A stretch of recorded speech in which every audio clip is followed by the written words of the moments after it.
중국 증시는 쉬고 있어도 우리는 쉬지 않습니다. 계속해서 중국 증시 현황과 함께 우리가 전략해볼 만한 그리고 종목들 하나하나 체크를 해보도록 하겠습니다. 유한타증권 금융센터 부평지점의 박현상 대리와 함께합니다. 안녕하십니까? 안녕하세요. 네, 안녕하세요. 오늘은 전화로 이렇게 인사를 드리는데요. 중국 말씀드린 것처럼 휴장이긴 합니다만 그래도 지난주에 또 제조업 PMI도 나왔고요. 전반적으로 중국 상황 좀 체크를 해주시겠어요? 네, 좀 말씀 좀 드려보도록 하겠습니다. 기존에 좀 드린 그 자료를 보면서 좀 같이 말씀을 드리자면은요. 일단 먼저 나온 내용이 이제 그 10월 달에 휴장 일정을 좀 말씀드릴 수가 있는데요. 아시다시피 이번 주 수요일까지는 휴장입니다. 하지만은 홍콩 시장은 계속 장이 열려 있는 것으로 확인하실 수가 있으시고요. 시장 같은 경우는 상해가 휴장이기 때문에 후강통 거래는 하실 수가 없다 이렇게 보시면 될 것 같아요. 그리고 이제 20일 날부터 다시 좀 휴장이 시작이 되는데요. 20일 날 같은 경우에 시작이 되는 것 같은 경우는 일단은 홍콩이 휴장이기 때문이라고 보시면 될 것 같습니다. 그러기 때문에 이번 주 같은 경우는 목요일 8일부터 후강통 시장이 다시 활성화되는 거 확인하셨으면 좋을 것 같고요. 그 다음 시황부터 좀 말씀을 드리자면은 차이신 PMI 지수가 좀 지난주에 좀 발표를 했는데요. 좀 굉장히 좀 부진한 수치로 좀 발표를 했었죠. 그 이유부터 좀 말씀을 좀 드려볼게요. 일단은 제조 부진과 경제 성장률 둔화 전망에 해도 역시 중국 같은 경우는 여전히 자신 있는 이유로 좀 보실 수가 있는데요.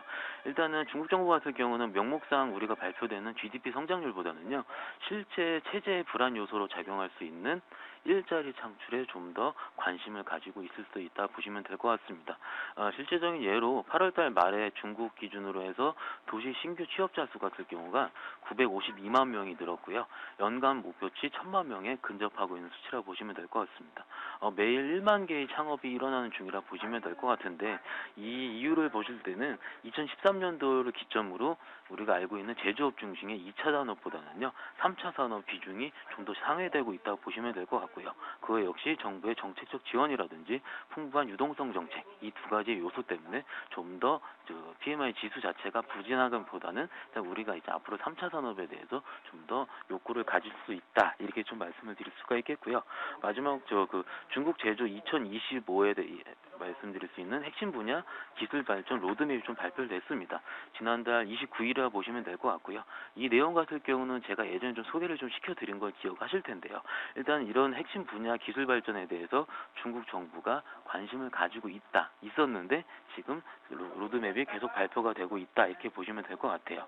일단 차세대 정보통신 기술 그리고 첨단 CNC 기계 가공 그리고 항공 우주 장비 해양 공정 및 하이테크 선박, 레일 교통 및 첨단 장비, 그리고 바이오 및 의료기기, 그리고 우리가 알고 있는 신에너지 자동차 이쪽이라 좀 보시면 될 것 같습니다.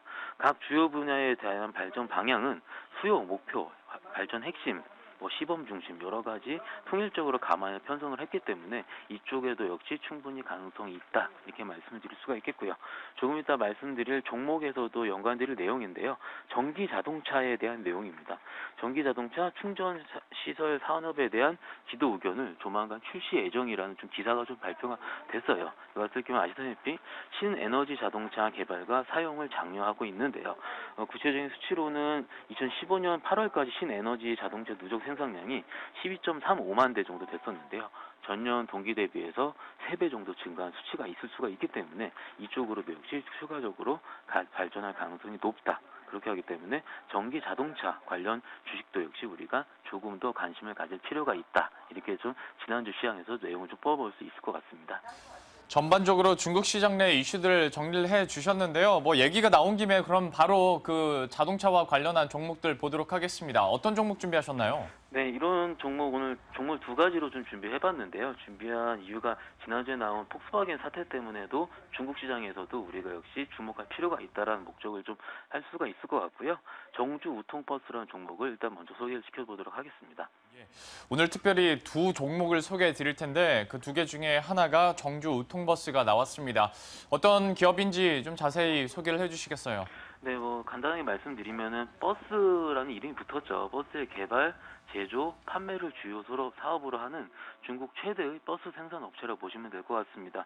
일단 8월 달에 신에너지 버스 우통버스가 만드는 E6 모델과 E7 모델이 가장 많이 판매가 됐다고 하고요.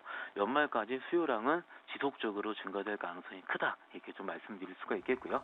서두에 말씀드린 것처럼 신에너지 자동차 판매량은 계속 상승세는 지속되고 있다. 작년 기준으로 매출 구성이 93.19%, 그 운송 서비스는 0.4% 정도 나온 수치이기 때문에 일단 버스에 대해 특화되어 있는 신에너지 버스 판매 업체다, 이렇게 보시면 될 것 같아요. 2015년도에 신에너지 우통버스의 버스 판매량이 13,000대 정도 되는데 이 전년 대비해서 76% 정도 증가한 수치로 보시면 될 것 같고요. 지금 실적 예상치 기준으로 봤을 때 퍼로 환산을 하면 한 12배 정도 나온 수치라 보시면 될 것 같거든요.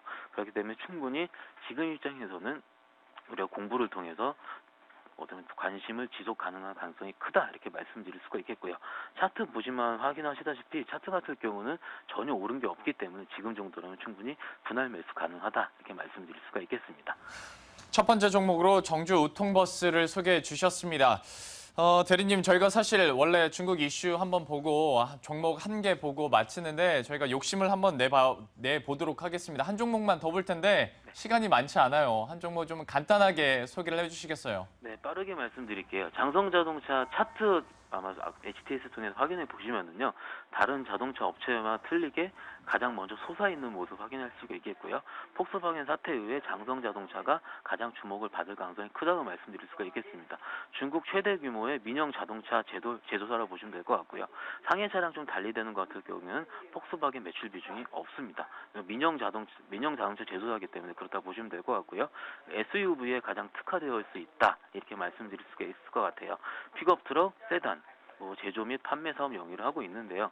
작년 기준으로 자동차 판매 퍼센트가 94% 정도, 부품 매출이 3% 정도 있기 때문에 일단 폭스바겐 사태에 인해서 민영 자동차 업체를 관심을 가지게 된다면은 중국 내에서는 장성 자동차가 가장 탑픽으로 들어갈 수 있기 때문에 이 정도만 가지고 매매를 하신다면은 충분히 가능성이 크다고 생각이 될 수 있습니다. 예, 오늘 이렇게 두 종목 정주 우통버스와 장성 자동차까지 함께 살펴봤습니다. 지금까지 유연타증권 금융센터 부평지점의 박현상 대리와 함께했습니다. 고맙습니다. 네, 감사합니다. 네.